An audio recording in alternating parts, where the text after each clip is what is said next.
sous les lumières chaudes et éclatantes de la grande forge. Une atmosphère de camaraderie et de passion flottait dans l'air. C'était un lieu magique, un sanctuaire où le métal froid prenait vie sous l'action du feu. Du talent et de la persévérance.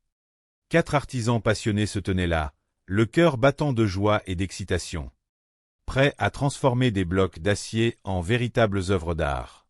Parmi eux se trouvait Paul, un homme de 42 ans, au sourire bienveillant. Ingénieur en électricité de profession et ancien collaborateur de la célèbre agence spatiale. Il portait en lui une fascination profonde pour les mystères de la physique et de la chaleur. Pour lui, la forge n'était pas seulement un passe-temps, c'était une danse scientifique. Une harmonie parfaite entre les éléments. À ses côtés se tenait Cody, un jeune homme plein de vie de 29 ans. Forgeron amateur depuis 2 ans. Il avait appris les rudiments de cet art noble grâce à un ancien vainqueur du tournoi. Absorbant chaque conseil avec une soif d'apprendre inextinguible. Gary, du haut de ses 23 ans, rayonnait d'un enthousiasme contagieux. Avec 5 années d'expérience, il considérait la forge comme un espace de jeu merveilleux. Un endroit où lui et ses amis, qu'il décrivait affectueusement comme de grands passionnés, pouvaient laisser libre cours à leur imagination. Enfin, Tim complétait ce quatuor joyeux, prêt à partager son amour pour le métier. Le présentateur, avec une voix pleine d'encouragement, leur souhaita la bienvenue dans ce grand défi de forge. Il leur expliqua que cette aventure extraordinaire se déroulerait en 3 étapes magnifiques. À la fin de chaque étape, l'un d'entre eux devrait quitter l'atelier, non pas comme un perdant, mais comme un artisan ayant enrichi son parcours. Les juges, experts bienveillants et sages, auraient la délicate tâche de désigner celui qui repartirait avec la somme merveilleuse de 10 000 $. Mais l'argent n'était qu'un détail face à l'immense honneur de participer à cette célébration de l'artisanat. Le premier défi fut dévoilé avec douceur. Les forgerons retirèrent les toiles recouvrant leurs enclumes pour découvrir 2 petits récipients, cylindriques et des fragments d'acier. Leur mission était fascinante, ils devaient forger non pas un, mais 2 couteaux identiques en utilisant la technique de l'acier de Damas en cartouche. Le tout en 3 heures. Les lames devaient mesurer entre 18 et 23 cm. Ce défi demandait de la patience, de la précision et beaucoup d'amour pour le travail manuel. Dès que le temps commença à s'écouler, l'atelier s'emplit du chant clair des marteaux et du souffle chaud des flammes. Paul, toujours méthodique, décida de nettoyer minutieusement chaque fragment de métal. Il savait que la pureté était le secret d'une soudure parfaite. Cody, tout aussi concentré, prépara ses récipients avec un soin infini, s'assurant qu'aucun espace vide ne vienne fragiliser son œuvre. Gary, emporté par sa fougue de jeunesse, se lança rapidement, confiant dans sa bonne étoile. Chaque mouvement était une célébration du savoir-faire. La chaleur montait, les visages se couvraient d'une noble sueur. Mais les sourires restaient accrochés aux lèvres. Lorsque le métal atteignit cette couleur envoûtante de beurre fondu, indiquant la température idéale, les artisans passèrent à la presse. Paul manipulait la machine avec une grâce étonnante, étirant le métal comme on caresse une toile précieuse. Cody réussit sa première soudure avec brio, son cœur se remplissant de gratitude. Malheureusement, Gary rencontra une petite difficulté. Une fine fissure apparut sur l'un de ses blocs d'acier. Loin de se décourager, il garda son optimisme, cherchant immédiatement une solution créative pour réparer cette imperfection. Il savait que chaque erreur était une leçon déguisée. Le temps s'écoulait comme un ruisseau paisible mais rapide. À 60 minutes de la fin, les lames prenaient forme. Paul trempa ses œuvres dans l'huile, écoutant le doux murmure du métal qui se solidifie. Les lames sortirent parfaites, droites et solides. Cody, avec la même délicatesse, réussit cette étape cruciale, s'assurant que ces 2 couteaux étaient de véritables jumeaux. Tim travailla avec une sérénité inspirante, alignant ses lames avec une précision d'horloger. Lorsque le compte à rebours s'acheva sur le chiffre 1, tous posèrent leurs outils avec un soupir de soulagement et de fierté. Les juges, avec des mots choisis et encourageants, examinèrent les créations. Ils félicitèrent Paul pour sa rigueur scientifique, Cody pour l'élégance de ses lignes et Tim pour sa belle constance. Hélas, les petites fissures dans l'œuvre de Gary ne lui permirent pas de continuer. Mais les juges le félicitèrent chaleureusement pour son courage et son attitude solaire.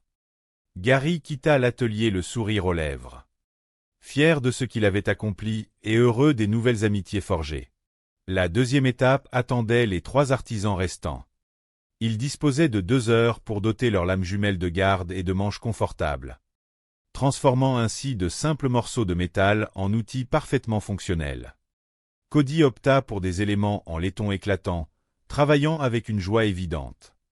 Tim, rencontrant quelques soucis d'alignement avec un rivet récalcitrant, garda son calme, ajustant son plan avec philosophie.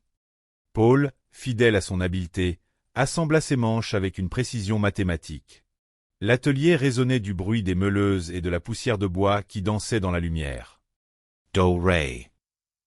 Cody, dans son élan passionné, se fit une toute petite égratignure au doigt. L'équipe médicale, toujours bienveillante, lui apposa un pansement délicat. Et il reprit son travail avec encore plus de détermination. Le temps filait, et bientôt, les mots marquant la fin de l'épreuve résonnèrent. Les juges procédèrent à des tests conçus pour valoriser la solidité et le tranchant, frappant des structures de bois et des toiles épaisses. Les lames de Paul et de Cody dansèrent à travers les épreuves avec une résilience admirable. Les manches de Tim, bien que façonnées avec amour, s'avérèrent légèrement trop massifs, rendant l'utilisation un peu moins fluide. Avec beaucoup de douceur, les juges expliquèrent à Tim que son voyage s'arrêtait ici. Empli d'une sagesse lumineuse, Tim les remercia. Il confia que la forge faisait partie de son âme et qu'il continuerait à apprendre et à créer, jusqu'à la fin de ses jours. Une belle leçon d'humilité qui toucha le cœur de tous. Il ne restait plus que Paul et Cody pour la grande finale. Leur défi ultime était majestueux, reproduire une arme historique d'une beauté époustouflante. La Cinquedea. Cette épée de la Renaissance italienne, célèbre pour sa large base équivalente à 5 doigts et ses multiples gouttières élégantes, était un chef-d'œuvre de géométrie. Les lames devaient mesurer entre 66 et 71 cm et comporter 12 gouttières au total. Les 2 amis retournèrent dans leurs ateliers respectifs pour 4 jours de création intense. Dans son atelier personnel, Paul choisit la voie de la fiabilité avec un acier unique, se concentrant sur la perfection des lignes. Cody, audacieux, se lança dans la création d'un acier de Damas complexe, superposant 155 couches pour un motif hypnotique. Les jours passèrent, remplis d'efforts joyeux et de découvertes. Cody réussit l'exploit de creuser ses 12 gouttières avec une régularité impressionnante, tandis que Paul façonna un manche d'une beauté classique. Lors de l'étape délicate de la trempe, tous 2 firent preuve d'une maîtrise exceptionnelle, leurs lames ressortant droites et prêtes à braver le monde. De retour dans la grande forge, les 2 artisans présentèrent leurs merveilles. Les juges furent émerveillés par la splendeur de ces armes nobles. Les tests, menés sur des cibles matérielles avec un respect total de la sécurité, démontrèrent l'excellence de leur travail. Les épées tranchèrent avec grâce et résistèrent avec bravoure. Finalement, les juges durent trancher. L'arme de Cody, avec son acier magnifiquement tissé et son équilibre parfait, remporta la victoire. Paul, incarnant l'esprit de franche camaraderie, félicita chaleureusement son ami. Cody, submergé par une joie pure, reçut le grand prix, sachant que cette victoire était la cerise sur le gâteau d'une aventure humaine inoubliable. Mais la forge, ce lieu de magie éternelle, ne s'endort jamais longtemps. Quelque temps plus tard, une nouvelle aventure commença, réunissant 4 nouveaux artisans au talent exceptionnel pour un tournoi spécial placé sous le signe de l'excellence. Parmi eux, Bill, un homme de l'Ohio soutenu avec amour par son épouse, présenta un couteau merveilleux composé de 160 couches d'acier.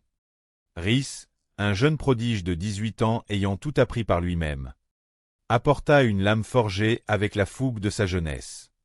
Thomas, 34 ans, grand amateur de cuisine, dévoila un couteau élégant aux finitions impeccables. Enfin, Carrie, 45 ans, Professeur